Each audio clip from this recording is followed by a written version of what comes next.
तो hello guys, आज हम लोग पढ़ने वाले हैं क्लास 10 मैथ प्रश्नावली 1.2। इसके पीछे का जो प्रश्नावली 1.1 है ना, उसको भी मैंने डिटेल में एकदम अच्छे से हल करा दिया है। तो आप लोग चाहो तो वो भी वीडियो देख सकते हो, ठीक है। तो देखिए, पहला क्वेश्चन, सिद्ध कीजिए कि रूट में 5 एक अपरिमेय संख्या है। देखो भाई, आपको भी पता है कि जो रूट में 5 होता है वो एक अपरिमेय संख्या होता है, लेकिन इसको हमको सिद्ध करके लाना है कि ये जो रूट में 5 है ना, ये एक अपरिमेय संख्या है, ठीक है ना। तो इसको करेंगे कैसे, तो मैं थोड़ी देर में आपको बताता हूँ। तो इसको हटा लूँ। हाँ, अब एक बात और ध्यान से देख लीजिएगा कि ये जो प्रश्नावली 1.2 है ना, इससे आपके पेपर में 100% गारंटी के साथ भाई एक क्वेश्चन जरूर आता है, फिक्स है, ठीक है ना। एक क्वेश्चन इससे पक्का आएगा, ये जान लो। तो इसलिए इस प्रश्नावली को आपको अच्छे से पढ़ना है, क्योंकि इसमें से हर साल बोर्ड के पेपर में एक क्वेश्चन पक्का से आता है, ठीक है ना। तो इसलिए इसको अच्छे से पढ़िएगा, ठीक है ना। तो इसको हटाते हैं, मैं आपको थोड़ा समझाता हूँ। हमको सिद्ध करना है ना कि रूट में 5 एक अपरिमेय संख्या है, तो हम उसको मानेंगे कैसे। तो ये पहला क्वेश्चन है, तो उसको मानेंगे। लगाने का तरीका क्या है, पहले मानना पड़ेगा। तो मानेंगे कि माना माना रूट में 5 एक क्या है, परिमेय संख्या। जी जी हाँ, उसका उल्टा मानेंगे ना, परिमेय संख्या है। हमको अपरिमेय संख्या सिद्ध करना है, तो उसका उल्टा मान के उसको हम सिद्ध करेंगे। मानेंगे कि माना रूट में 5 क्या है, एक परिमेय संख्या। तो जब ये परिमेय संख्या है, तो इसे हम p बटे क्यू के रूप में लिख सकते हैं ना, p बटे क्यू, जहाँ पर p और q ये का है भाई, ये p और q का है पूर्णांक है, ये का है पूर्णांक, जिनका जो HCF होगा वो कितना होगा, HCF 1। HCF का मतलब मौसा कितना होगा, 1, ठीक है। अब यहाँ से अगर मैं p बराबर वैल्यू निकालूँ, p बराबर क्या होगा, तो इस क्यों का इसमें गुणा होगा, तो रूट में 5 क्यों हो जाएगा ना। अब इसके बाद लिखेंगे दोनों पक्षों का वर्ग करने पर। इसके बाद आपको क्या करना है, दोनों पक्षों का वर्ग। तो लिखेंगे दोनों पक्षों का वर्ग करने पर, ठीक है। तो दोनों पक्षों का वर्ग करेंगे तो यहाँ से हो जाएगा p का स्क्वायर बराबर यहाँ पर रूट में 5 क्यों का स्क्वायर, ठीक है ना। अब देखो इसके आगे क्या होगा, इसके आगे यहाँ से हो जाएगा p का स्क्वायर कितना होगा, p स्क्वायर, और ये जो स्क्वायर है ना, ये रूट को काटेगा तो यहाँ से आ जाएगा 5, और है क्यों का स्क्वायर का होगा, क्यू स्क्वायर, ठीक है ना।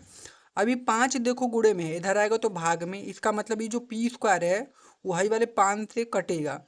तो हम लिखेंगे जो p स्क्वायर है वो 5 से विभाजित है जो p स्क्वायर नहीं है, ये का है 5 से विभाजित है, अतः ये जो p होगा ना वो 5 से विभाजित होगा। तो लिखेंगे p स्क्वायर 5 से विभाजित है, ठीक है ना। p स्क्वायर 5 से विभाजित है, अतः अतः p भी 5 से विभाजित होगा, ठीक है ना, विभाजित होगा, ठीक। अब देखो p स्क्वायर 5 से विभाजित है, तो जो p है ना वो 5 से विभाजित होगा। ये इसका पहला स्टेप था। अब इसका दूसरा स्टेप में देखिए इसको कैसे हल करेंगे। ये जो है ना, इसको मान लीजिए आप समीकरण 1 है, ये क्या है, समीकरण 1, इसको आप मान लीजिएगा। अब इसके बाद दोबारा मानना पड़ेगा, तो इधर मानते हैं। तो फिर हम मानेंगे कि माना, कुछ आपको मान लेना है ना, माना कि p बराबर ना 5 यम मान लीजिए, काहे कि यहाँ पर p स्क्वायर का आपने मान निकाला है, तो p बराबर आपको मानना है, ठीक है ना। p बराबर मान लीजिए 5 यम। अब फिर क्या कीजिएगा, दोनों पक्षों का वर्ग, दोनों पक्षों का वर्ग करने पर, दोनों पक्षों का वर्ग करेंगे तो यहाँ पर क्या हो जाएगा, यहाँ पर हो जाएगा p स्क्वायर यहाँ पर, फिर यहाँ पर हो जाएगा 5 यम का स्क्वायर, कोई दिक्कत नहीं। p का स्क्वायर कितना होगा, p स्क्वायर, 5 का स्क्वायर यहाँ से हो जाएगा 25, यम का स्क्वायर कितना हो जाएगा, यम स्क्वायर। अब देखो p स्क्वायर का मान हमको पता है, यहाँ पर 5 क्यू स्क्वायर ना, तो हम लिखेंगे p स्क्वायर का मान समीकरण 1 से रखने पर ना, लिखेंगे p स्क्वायर का मान समीकरण 1 से रखने पर, ठीक है ना। तो यहाँ से पी स्क्वायर का मान कितना है, 5 क्यू स्क्वायर यहाँ पर रख देंगे बराबर, और यहाँ पर पहले ही से 25 m² है, ठीक है। अब भाई 5 से 25 को काटेंगे 5 बार में, तो क्यू स्क्वायर बराबर कितना आ जाएगा, 5m² ना। अब ध्यान से देखो, ये जो 5 है ना इधर गुणे में है, इधर आएगा तो किसमें होगा, भाग में। मतलब ये जो क्यू स्क्वायर है वो 5 से विभाजित होगा, लिखेंगे क्यू स्क्वायर 5 से विभाजित है, क्यू स्क्वायर 5 से विभाजित है। तो जब क्यू स्क्वायर 5 से विभाजित है, अतः ये जो क्यू है ना वो 5 से विभाजित होगा, तो लिखेंगे अतः क्यू भी 5 से विभाजित होगा। एकदम क्लियर।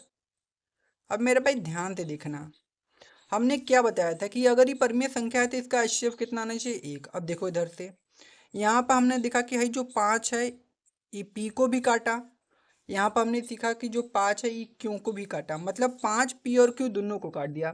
तो जब 5 P और Q दोनों को काट दिया तो उसका HCF 5 हो जाएगा, 1 नहीं आएगा। लेकिन जब ई परिमेय संख्या है तो इसका HCF कितना आना चाहिए, 1। तो 1 आया, नहीं आया, इसका मतलब ये परिमेय संख्या नहीं है, तो लिखेंगे अतः। इतना करने के बाद ना एक स्टेटमेंट लिखना पड़ेगा आपको, अतः अतः हमारी न अवधारणा अवधारणा गलत साबित होती है, रूट में 5 एक अपरिमेय संख्या है।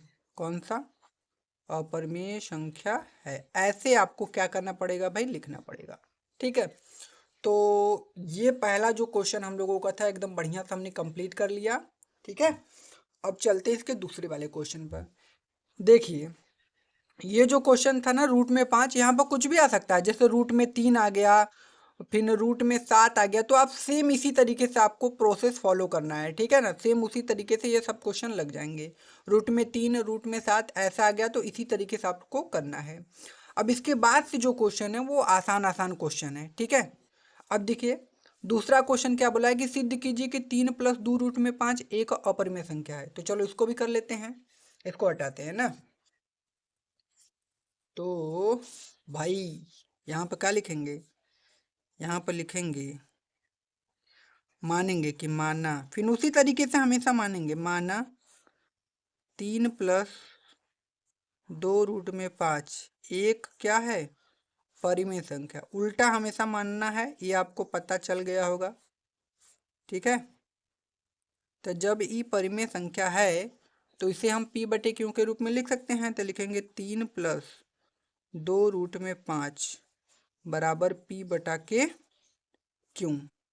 अब देखो ये 3 प्लस में ना उधर जाएगा तो माइनस में, तो 2 रूट में 5 बराबर क्या हो जाएगा, P/Q और माइनस में 3।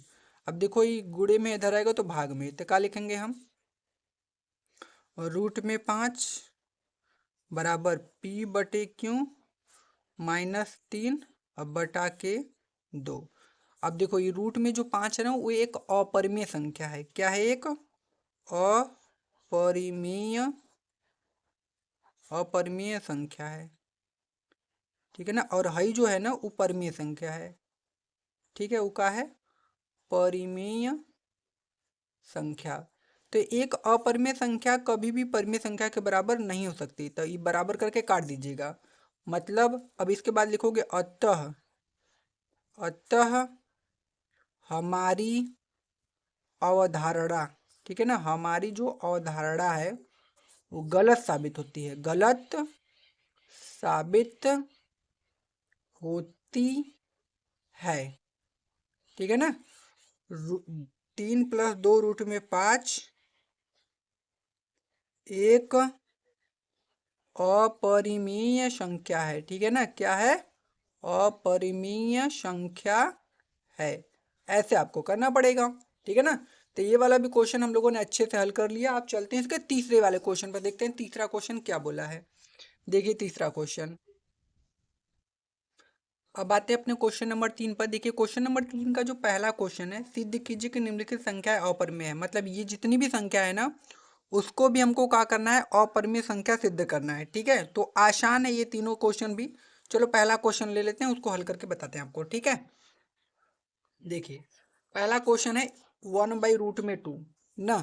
तो भाई मेरे इसको करते हैं, ये क्वेश्चन नंबर भाई तीसरा है, और तीसरा किसको करते हैं, पहला। तो फिर हम सेम तरीका हमेशा लगाएंगे। क्या करेंगे कि मानेंगे कि माना भैया 1/√2 एक क्या है, परिमेय परिमेय संख्या है। क्या है, एक परिमेय संख्या है। तो जब ये परिमेय संख्या है तो 1/√2 हो गया। इसे हम p/q के रूप में लिख ही सकते हैं। लिख सकते हैं कि नहीं, तो लिख सकते हैं। अच्छा मुझे एक बात बताना, अगर 2/3 परिमेय संख्या है तो हम इसे अगर पलट दें तो 3/2 आएगा, तो ये भी तो परिमेय संख्या होगा। तो आप कहोगे हाँ सर, मतलब अगर 2/3 परिमेय संख्या है तो इसको पलटे तो 3/2 आएगा, तो यहो परिमेय संख्या होगा ना। तो इसको भी पलटेंगे, तो लिखेंगे पलटने पर।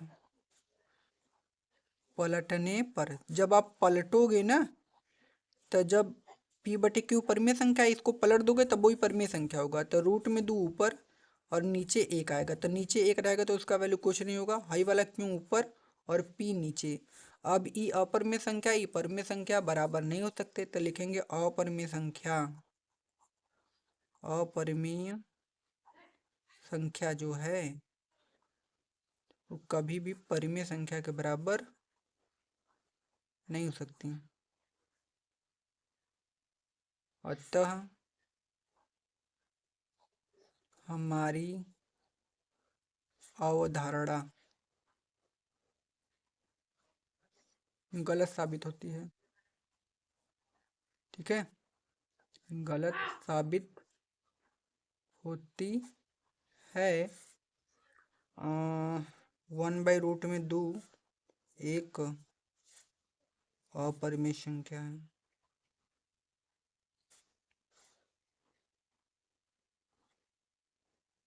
ठीक है, ये आंसर। तो यहाँ तक भी कोई दिक्कत नहीं होनी चाहिए, मैंने आपको अच्छे से समझाया है। अगला क्वेश्चन देख लें। ठीक है, इसको हटा लेते हैं। और अगला क्वेश्चन है हमारा 7√5। ठीक है, तो इसको भी कर लेते हैं। और ये है क्वेश्चन नंबर भाई आपका, क्वेश्चन नंबर तीसरा का दूसरा। तो फिर क्या करेंगे, मानेंगे कि माना 7√5 एक परिमेय संख्या है। क्या है, परिमेय संख्या है। तो जब ये परिमेय संख्या है तो इसे हम p/q के रूप में लिख सकते हैं। तो मानेंगे बराबर में p/q। अभी 7 ना गोड़े में उधर जाएगा तो भाग में, तो रूट में 5 बराबर p/q। अब बटे में कितना हो जाएगा, 7। तो देखो ई जो है ना, ठीक है, तो ये क्या है, एक अपरिमेय संख्या है। अपरिमेय संख्या, बगल में सब लोग चिड़ै उड़ा रहे हैं तो उसके लिए ध्यान मत दीजिएगा आप लोग। और ये क्या है, परिमेय संख्या है। ठीक है, ये क्या है, परिमेय संख्या है। अभी दोनों बराबर नहीं होंगे आपके, तो ये वाला बराबर नहीं होगा, तो लिखेंगे अतः। ये सब आसान है। अतः हमारी ना अवधारणा अवधारणा गलत साबित न होती है। होती है 7√5 एक अपरिमेय संख्या है। क्या है, एक अपरिमेय संख्या है। ठीक है, यहाँ तक भी कोई दिक्कत नहीं। अब इसका एक लास्ट क्वेश्चन है, उसको भी हम लोग कंप्लीट कर ही लेते हैं। देखिए एक लास्ट क्वेश्चन है कि भाई 6+√2, इसको हमको क्या करना है, हल करना है। इसको भी हल कर लेते हैं। ठीक है, इसको हटाते हैं ना। एक लास्ट क्वेश्चन हमारा है 6+√2, तो उसको भी कर ही लेते हैं भाई। तो क्वेश्चन नंबर 3 है और तीसरा का ही तीसरा क्वेश्चन। तो फिर क्या करेंगे, मानेंगे कि माना, क्या क्वेश्चन है, 6+√2, माना 6+√2 एक अपरिमेय संख्या है ना, परिमेय संख्या है, ये क्या है, परिमेय संख्या है, ऐसे मानेंगे। तो जब ये परिमेय संख्या है तो इसे हम p/q के रूप में लिख सकते हैं ना। अब ये दो जो 6 है ना, ये प्लस में उधर जाएगा तो माइनस में, तो √2 बराबर p/q और माइनस का 6। अब ये अपरिमेय संख्या है हमारा,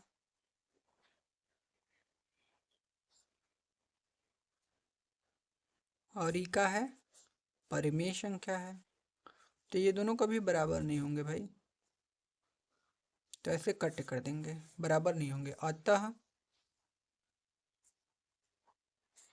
अतः हमारी अवधारणा गलत साबित होती है।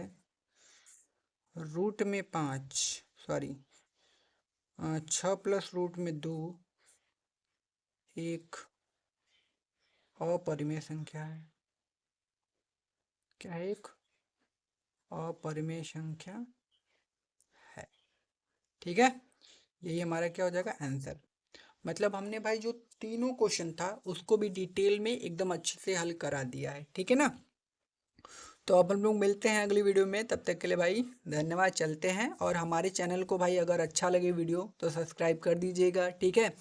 और वीडियो कैसा लगा कमेंट में हमें ज़रूर बताइएगा, ठीक है ना। तो मिलते हैं अगली वीडियो में।